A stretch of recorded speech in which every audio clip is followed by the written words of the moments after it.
بيكم في حلقة جديدة من سيف مايند بودكاست. النهاردة معانا ضيفة جديدة هتكلمنا عن العلاج بالفن وتأثيره على التوتر، ازاي بيهدي التوتر، ازاي يخليني ان انا ابقى مرتاحة جوايا. ضيفتي رنا هتكلمنا عن رحلتها مع العلاج بالفن. ازيك يا رنا؟ اهلا، ازيك يا حبيبتي؟ ازيك يا ميسر؟ عامله ايه؟ كله تمام. كله حابة تمام. اسمع منك ازاي اتجهتي للفيل ده، ليه الفيل ده بالذات؟ بصي، هو انا اول رحلتي كنت اول حاجه درست انياجرام، وبعد كده درست كوتشنج، وبعد كده درست تيتشنج وتروما هيلينج. بس الالوان والكده انا بحب دايما ارسم والون وامسك الفرشه. كنت كل ما بقى متضايقه مثلا وعندي ستريس امسك كده الالوان، اقعد اشخبط، طب الون شويه، طب ارسم شويه، فاحس ان انا يعني لوحدك كده اوتوماتيك ده انتي؟ قبل مم. قبل ما ادخل خالص موضوع العلاج بالفن اه. وكده. ولما مثلا كنت انزل اروح اي وركشوب للالوان، مم. اكليريك مثلا، ووتر كولر، رسم عادي، رسم تعليم عادي، رسم. رسم عادي. اوكي. حاسه جوايا ان انا لما امسك الفرشه انا هبقى هاديه مم. تمام. فمن حبي للرسم والالوان، وحاسه ان انا ازاي بهدى وببقى مبسوطه قوي لما اخلص مثلا بيس كده، ببقى مبسوطه جدا وكده. فقلت ما اجرب اشوف بقى ايه الموضوع ده، نربطه شويه باللي انا اتعلمته. مم. فبدات ادور، فلقيت انه ايه في العلاج بالفن، مم. ودخلت المجال يعني. ايه تعريفه اصلا يا رنا؟ يعني ايه اصلا علاج بالفن، العلاج او بالفن جاي منين؟ العلاج مم. بالفن هو علاج بالالوان والرسومات. مم. العلاج بالفن بيشتغل على السبكونشس مايند، اللي هو العقل اللاواعي، لان هو بيكونكت على طول بالسبكونشس. ليه؟ لانه احنا لما نمسك الالوان والفرشه وكده، في حاجه اسمها المراقب ده صوته بيهدى بقى، مفيش صح، مفيش غلط، مم. مفيش جادجمنت، مفيش دعيب، ده حرام. فاحنا نبدا نطلع بقى اللي جوه على الورق براحتنا. اللي هو بيندرج تحتي جلد الذات، او ان بالظبط. انا على طول بعنف نفسي، كل الصوت كل ده بقى بيهدى. بيهدى، بالظبط. ازاي؟ لانه لما حد يجيني مثلا يقول لي اصل انا ما بعرفش ارسم، اقول له ده احسن حاجه انك ما بتعرفش ايوه. ترسم. ليه؟ انا عايزاك تبدع بقى، طلع مم. بقى. اما الفنان اكيد بيتعبك اكتر بقى. طبعا، اصل هرسم مش عارف ايه لا، انا مش عايزه الحنتفه دي، انا عايزاك مم. تطلع كل اللي جواك. مم. فبيبدا انه خلاص يشخبط، قلت له شخبط يعني شخبطوا، اعملوا اي حاجه. هو اول ما يبدا يحرك بس، يبدا جزء العين والمخ والايدين تبقى مع بعض، كلهم التلاته مع بعض، فيبدا المخ شويه يفصل ويهدى، مم. يبدا الاوفر ثينكينج يبقى يهدى. حاضر كمان. ايوه، يبقى حاضر طبعا. مم. يبدا الاصوات الكتيره دي تروح، ويبدا انه ايه يشتغل بالالوان ويشتغل بكده، فبيبدا الدنيا تهدى. مم. اوكي. طيب مين اصلا الفئة المستهدفة بالنسبة لك؟ يعني كنتي بتقولي لي انه الستات بيجوا اكتر، هل انتي مركزة اصلا على ان الستات هم اللي يجوا؟ هل بيبقى جروب ولا بيبقى جلسات فردية؟ هو انا بعمل جلسات فرديه وجلسات 1 تو 1. وهو العلاج بالفن ينفع مع الاطفال الكبار عادي. مم. بس انت عارفه احنا ستات، فبنحب ان ايه مم. نفصل شويه. اللي بيجي اكتر عندي ستات، وفي مره عملت ستات يعني الامهات مع الولاد. مم. جم مره عندي حلوة قوي دي. جم مره عندي ورك شوب ما عندي. بس هو العلاج بالفن مفيد للكل يعني، مم. وحتى الاطفال بيبقى حتى اسهل، لانه الاطفال بيرسم هو يعني بيطلع اللي على جواه فطرته على يعني، فطرته بقى. مش قلقان انك لا لا تحكمي تقولي لا ده هو لا كده لا كده لا هيطلع. بس بالظبط. هل بتعرفي من خلال الجلسة او الرسومات ان انتي يعني الشخص ده، الطفل ده يعرف يعبر عن نفسه؟ يعني مثلا لو طفل بيتعصب او على طول عنده aggressive behaviors، هل من خلال الجلسات معاكي يقدر ان هو يهدى، او يقدر ان هو يعبر عن نفسه بشكل مختلف؟ بنقدر ازاي نعمل تقدري؟ كده. مثلا الاول اقول له ارسم واختار نوع الالوان اللي انت عايزها. مم. من نوع الالوان اللي هو عايزه انا بعرف هو ايه الموضوع، هو رايح فين. مم. يعني هتكلم على ابني بيستخدم الخشب اوقات لما يكون هو متعصب، يمسك الوان الخشب يقعد يلون جامد قوي كده. فاعرف ان هو خلاص متعصب، طلع الطاقه في الالوان، مم. وبعد كده بيهدى. ممكن اقول له مثلا طب ارسم لي اللي مضايقك، ايه اللي مضايقك، فنبدا طب انت بس رسمت. بيعرف. يعرف، الاطفال اذكياء جدا. إمم. وبيطلعوا اللي جوه على طول، يعني من غير ما عندهمش بقى ده صح غلط. هو يرسم لك يعني الراجل اهو دايره وايدين إمم. ورجلين، هو تمام، هو شايف انه ده كده رسمه حلو. إمم. لكن احنا نقول لك لا، هرسم صح هرسم غلط. أيوه. لسه عندنا هم الاطفال بيبقوا على طبيعتهم شويه. إمم. طبعا بيبقى في رسم الاطفال بيبقى فيه رموز كتير يعني. إمم. يعني لو رسم حد كبير يبقى حاجه مهمه بالنسبه له، لو رسم شخص صغير يعني مش مهم قوي، لو ما رسمش حد مثلا من العيله يبقى هو مش مهتم بيه. إمم. فبيبقى بيبان في حاجات كده، واقعد اساله بقى طب ده ليه، طب ده مش عارف ايه، طب ده انت رسمت ده كبير ولا صغير كده ليه. هو يبدا يحكي معايا يعني. إمم. طب هل الأطفال اللي عندهم ADHD يساعدهم العلاج بالفن؟ بشويه بيساعدهم علاج بالفن بشويه. إمم. ان هم يبداوا ان احنا نخليهم يركزوا مثلا شويه في التلوين. نقول له نلون بس الحته دي شويه، يتحرك شويه، بعد كده نقول له طب لا ركز تاني مثلا ارسم لي مثلا حاجه كده شويه. فبيساعد شويه على الاي دي اتش دي ان هم يهدوا شويه. إمم. عايزة أسألِك بقى زي ما قُلت في الintro عن أهمية العلاج بالفن للتوتر، اه خدينا كده لرحلة إزاي لو أنا مثلًا متوترة عندي أنتِ عارفة أكيد أيوة. الأمهات في الوقت ده يعني البيت والشغل دلوقتي والعيال مسؤولياتها هي اتجاه نفسها، كل ده أكيد بيخلق لها توتر طبعا. وإن هي ممكن كمان ناس توصل لاكتئاب. إزاي ايوه. بقى من خلال الsessions بتاعتِك تقدر إن هي تهدى أو تخِف على نفسها أو تتعلم إن هي لأ، تكون ثابتة أكتر؟ هو بنبدأ نشوف يعني المشكلة فين في التوتر، بس عامةً in general عشان ندّي tips بسيطة آه. للستات في إن يقللوا التوتر إزاي. إن إحنا في كذا حاجة بنقلل التوتر بيها. إمم. عندنا طبعًا المانديلا وكل الناس عارفين المانديلا، إن إحنا يا نلونها يا نرسمها. أوكي. ولو في طريقة إنِّك ممكن ترسمي كل يوم جزء من المانديلا قبل ما تنامي، فالدنيا الover thinking يقل، الstress يقل، فالدنيا تبقى أحسن. إمم. التلوين بيقلل الstress بتاع المانديلا. إمم. ده جزء من كده. في فن اسمه فن الdoodling اللي هو فن الشخبطة، إمم. وده معروف إن هو معروف جامد أوي، وما بنستخدمش غير القلم الأسود. إمم. فإحنا بس بنقعد بس إن إحنا نشخبط كده شوية، بيقلل الstress، لإنه المُخ بيفصل. إمم. أول ما أنا أبدأ بس أشتغل كده وأركّز إن أنا هاعمل circles squares أو مش عارف إيه أو خطوط أو كده، المُخ بيفصل شوية، بيهدى، إمم. بيهدى من الloop اللي بتبقى شغّالة طول اليوم. فأنا أيوه. بافصله إمم. شوية فبيرتاح شوية، نقدر إن إحنا الstress يقل، أقدر إن أنا أكمّل، أوسّع الcapacity اللي عندي. إمم. المانديلا والdoodling. الdoodling. إمم. وفي بقى الألوان بقى، مثلًا ألوان مَيّة. ألوان المَيّة بتطلّع الemotions اللي عند إمم. الواحد، بتخلّي الemotions تطلع. ألوان الأكريليك وألوان الجواش بيبقى فيها شوية إن إحنا نتعامل مع الanger والحاجات دي. إمم. كل الحاجات دي بتقلل الstress. طب والخشب والmarkers؟ الخشب والmarkers برضه من الanger برضه، يعني الحاجات دي لو حد عايز إن هو يقلل الanger بقى يستخدم الخشب والmarkers، إن هي بتحتاج إن أنا أقعد أدوس كده إمم. فهاطلّع اللي جوّه. ألوان المَيّة محتاجة هدوء إمم. وdecent ومش عارف إيه، بالراحة، حتى هي مَيّة فبتطلّع الemotions على طول. بس هل اختياري للنوع بيأثّر على الstate اللي هاوصل لها والّا لأ، يعني عادي أنا حُر أختار أي material بتresonate معايا في الوقت ده؟ هو لو أنا عايزة حد أخلّيه يresonate مثلًا مع الemotions بتاعته، هاقول له معلش اختار ألوان المَيّة مع إنك ما بتحبهاش، عشان إمم. بس نconnect مع الemotions بتاعتك اللي هو أطلع برّه الcomfort zone بتاعتي. بالضبط. لكن إمم. لو حد بشكل عام عنده stress يختار اللي هو رايح له، إمم. يعني في اللحظة يعني. إمم. لكن مثلًا حد أنا حاسة إنه عنده anger كتير، هاقول له معلش استخدم ألوان الخشب دلوقتي، أوكي. أو استخدم الcrayons مثلًا اللي هي ألوان الشمع، إمم. استخدمهم دلوقتي. استخدم الsoft pastel، عايزاك تحس بالألوان وخلّيها وسيّحها كده بإيدك عشان نقلل الanger شوية. إمم. لو أنا باخلّيه باتارجت هو، لكن لو هو بشكل عام لأ، عادي ممكن يستخدم اللي هو عايزه يعني. إمم.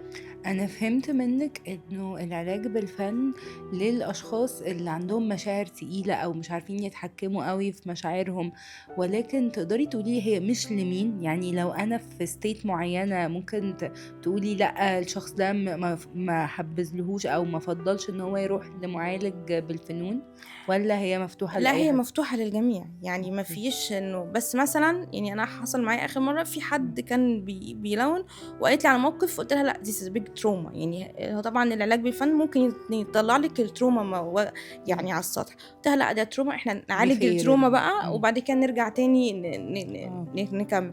بس لكن هو عامة ينفع لأي حد. فابتديتِ إن أنتِ تحطّي زي تستخدمي بقى talk therapy أكتر، بالظبط. أو بديل أو حاجة مختلفة عن الفن لحد ما تبقى في state كويسة وتقدر إن هي ت ت تbuild connection مع الفنون، صح؟ بالظبط كده اه. طيب بالنسبة للمراهقين أيوه. آه. المراهقين. يعني أكيد مش محتاجة أقول لِك سِن المراهقة يعني فيه حاجات كتير جدًا ممكن ينحرفوا أساسًا ويروحوا لإدمان بقى أو يمشوا ورا أصحابهم أو يبقوا عنف جامد جدًا داخل البيت أو كمان مش قادرين يتعاملوا مع الأهالي. إمم. إيه دور العلاج بالفن لو ابني أو بنتي في سِن المراهقة وعنده عنف أو مش طايقني، مش عايز يتعامل معايا، قاعد على طول لوحده؟ هو لو كده باقول له مثلًا نرسم بقى، ارسم معايا مثلًا لو في مشكلة في البيت، ارسم لي العيلة كده في ورقة، إمم. ويبدأ هو يرسم، هيبدأ يطلع المشكلة فين، نقدر نشوف المشكلة ونبدأ نمشي step by step نحل المشكلة. إمم. بس عامةً أنتِ عارفة الteens أو المراهقين يحبّوا يظهروا نَفْسهم، فهُم لمّا ييجوا يعملوا حاجة مثلًا ويبقى يعني peace كده ولقوا إن هُم عملوا حاجة بيبقوا مبسوطين، إمم. هتقلل الstress عندهم والتوتر، هتقلل إن هُم يعني العنف ده، لإنه الألوان بتهدّي. كان آخر مرّة كان معايا توأم وكانوا مبسوطين جدًا ولوّنوا واتبسطوا، حتى they connected بالemotions بتاعتهم، ما تخيّلوش إن هُم إيه ده، هو أنا عرفت مشاعري كده من الألوان، إمم. بتفرق معاهم يعني. طب أنتِ كمُعالج تقولي إيه للأمهات يستخدموا إيه مع عيالهم، يقرّبوا منهم إزاي عن طريق الفنون؟ مش شرط إن هُم يكونوا therapists أو آه. practitioners بس إيه الفنون اللي يدخّلوها أو إزاي يدخّلوا حياة أولادهم الفنون المختلفة؟ يلعبوا مع الولاد إمم. بالألوان، يعني يقعدوا يلونوا معاهم، يلعبوا معاهم، يشوفوا مثلًا لو ابنِك مثلًا الولاد مثلًا رسم الرسمة وجه ورّاها لِك، الله حلوة أوي، طب أنت رسمت دي ليه كده؟ إمم. طب ده مين؟ طب ده مش عارف إيه، طب الألوان دي ليه؟ وممكن هي تعرف لو هو مثلًا متضايق أو كده، ممكن تعرف من رسمته، يقعدوا يلونوا مع بعض، حتى يخلّوا الدنيا messy كده، يعني إمم. مش منظمة، العيال بتتبسط جدًا، مش جدًا. strict لأ. guidelines بقى يعني ولأ ما نوسّخش ولأ مش عارفة لأ، لأ إيه. خالص لأ، يعني هُم إمم. ممكن يخلّوا إن ده يبقى اللي هو الquality time اللي هُم عايزين يبقوا مع بعض، إمم. تبقى ساعتها يبقى مثلًا في لبس للألوان ونقعد نلوّن ونلغوص مع بعض، الولاد بتتبسط جدًا، إمم. فبيحسّوا إن هُم في الآخر عملوا حاجة واتبسطوا وبقوا مع بعض، يعني عملوا quality time مع بعض. بس وأنتِ بتقولي كده جه في دماغي اللي هو أمهات كتير جدًا هترد تقول: "هو أنا عندي وقت يا حبيبتي أقعد أعمل كده، أنا محتاسة." إزاي هي بقى تبقى متزنة أو تصل للاتزان اللي يخلّيها أصلًا قادرة تقرّب من عيالها أو قادرة تتمتع بيهم؟ يعني أيوه. أنا بجد بابقى شايفة يعني معظم الوقت إنه الأهالي حارمة نفسها من الاستمتاع مع عيالها في السن ده. بالضبط. فإزاي هم بقى يشتغلوا على نَفْسهم؟ هي تاخد النية إنه الوقت ده هنقضّيه أنا وهُم مع بعض، حتى هي إمم. كمان هتفصل، أيوه. يعني نية إن إحنا نهدى إحنا الاتنين، هي لمّا إمم. تشتغل بالألوان معاهم هتهدى، الstress هيقل، تحس إن هُم بقوا مع بعض، عملوا حاجة مع بعض. إمم. طبعًا هي تشتغل على نَفْسها برضه في حتّة إنه تقلل الstress وكده، الدنيا هتبقى أحسن. عارفة قُلتِ حاجة كويسة جدًا، النيّة. ما طبعًا. تشرحي لنا أكتر إيه هي النيّة؟ لإن الناس بتتلخبط ما بين النيّة والgoal أو الهدف بتاعي. لأ، في اختلاف كبير. إمم. النية يعني نيتي في أي حاجة، أنا النية النهارده صاحية إن أنا إن شاء الله يبقى يوم جميل، وإن شاء الله هابقى مبسوطة مع ولادي، حتى whatever يعني إيه اللي حصل، لأ إحنا هنبقى مبسوطين وهنقضّي quality time مع بعض وكده، فالنية دي بتفرق. goal أنا عايزة أعمل حاجة معيّنة وعايزة أخلّصها، إمم. ده حاجة تانية. نيتي إن أنا أتبسط مع الولاد مهما كان حصل إيه، بس إن إحنا النية هنتبسط. إمم. النية إن أنا نبقى quality time وbond مع بعض، نيتي إن أنا أبقى أم كويسة، ده كلّه بيفرق. فإحنا عندنا كمان في الدين إنه النية يعني هي اللي بتيسّر كل الأمور يعني. إمم. مضبوط جدًا. طيب هل الفنون بتخلّيني أقرّب من نَفْسي، صح؟ أيوه. ده يعني هل ده بيحتاج time frame معيّن والّا كل شخص مختلف؟ هو آآ إمم. كل شخص مختلف على حسب ما بس لو مثلًا يعني أنا كنت باحُط لنفسي مثلًا نُص ساعة في اليوم يعني أبدأ في أي حاجة ولو ما خلّصتهاش مش مشكلة، بس إن أنا بدأت، يعني أعمل doodling art مثلًا وخلاص ماشي بس أنا أقصد كعلاج، يعني أنا دلوقتي لو باروح لمُعالج اهم. هل أنا يبقى عندي توقُّع إن أنا لو رُحت جلسات فردية مع الشخص ده مثلًا 6 شهور أو شهر هابقى أحسن والّا كل شخص مختلف؟ لأ كل شخص مختلف، إمم. وحسب برضه الissue اللي جاي بيها، إمم. فكل شخص بيبقى مختلف، ما أقدرش أقول مثلًا في كام session الدنيا هتبقى أحسن، لأ بيبقى كل على حسب كل شخص. إمم.